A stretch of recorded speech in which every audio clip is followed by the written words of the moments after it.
Bonjour et bienvenue. Aujourd'hui, on plonge au cœur de la gestion de projet. On se demande souvent qu'est-ce qu'un projet au fond? D'où est-ce que ça vient réellement? On va explorer ensemble ses origines pour comprendre sa véritable nature, bien au-delà des simples plannings et des budgets. C'est la question essentielle, non? On a tendance à penser tout de suite aux tâches, aux délais, au budget. Mais bien avant tout ça, il y a une étincelle, une vraie raison d'être.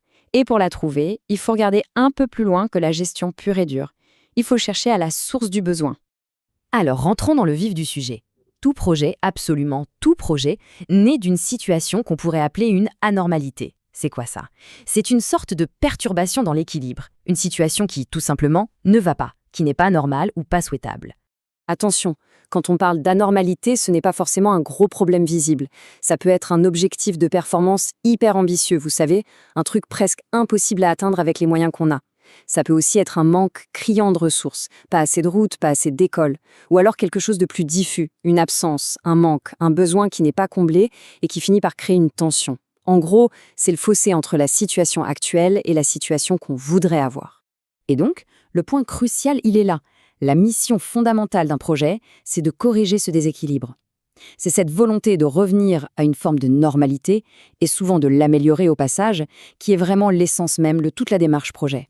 Bon, si la normalité c'est le pourquoi, alors le projet c'est le quoi. C'est la réponse qu'on construit de manière structurée et réfléchie pour faire face à ce déséquilibre. La norme internationale ISO 21500, elle, nous donne une définition très axée sur la méthode. Ce qu'il faut retenir ici, ce sont les mots-clés: ensemble unique de processus et coordonné et maîtrisé. On sent bien que l'accent est mis sur la structure, sur la mécanique interne du projet. De son côté, le fameux PMBOK, le Project Management Body of Knowledge, nous offre un angle un peu différent. Là, les mots qui comptent, c'est effort temporaire et résultat unique. Cette définition, elle, met la lumière sur le fait qu'un projet a une fin et qu'il doit produire quelque chose qui n'existait pas avant. Et ce qui est vraiment intéressant, c'est de voir que ces deux définitions ne s'opposent pas du tout. Bien au contraire, elles se complètent parfaitement. L'une nous décrit la machine, les processus, l'autre nous parle de la mission, cet effort temporaire pour un résultat unique. Mais dans les deux cas, on a la même conclusion. Un projet, c'est une aventure unique, limitée dans le temps, et avec un objectif bien précis en tête. Ok, maintenant voyons un peu la mécanique qui transforme une simple idée en une action concrète. C'est un cycle tout simple mais hyper puissant qui nous montre comment un projet prend vraiment vie. Et voilà le schéma qui résume tout. C'est l'histoire de base de n'importe quel projet. On part d'un problème, ça génère un conflit, et ce conflit appelle un projet pour être résolu. C'est simple, c'est logique, et c'est universel. Alors, décortiquons un peu ce cycle. Étape 1, on identifie un problème. C'est notre fameuse anormalité.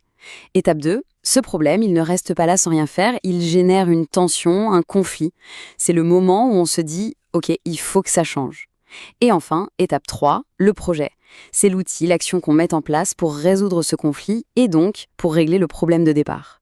Et ça, c'est essentiel à comprendre. Un projet qui réussit, il ne fait pas que réparer un truc. Non, il crée une nouvelle norme, une nouvelle réalité où le problème de départ a disparu. Il restaure un équilibre et bien souvent, il l'améliore.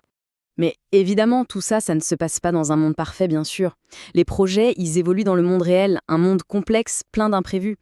Et c'est là qu'on touche au plus grand défi de la gestion de projet aujourd'hui, savoir maîtriser l'incertitude. Cette citation, elle est capitale. Elle nous dit que l'incertitude, ce n'est plus l'exception, c'est la règle. C'est un vrai changement de mentalité. Gérer un projet aujourd'hui, ça veut dire savoir naviguer en permanence dans le flou, dans l'incertain. Comprendre d'où vient un projet, c'est la première étape.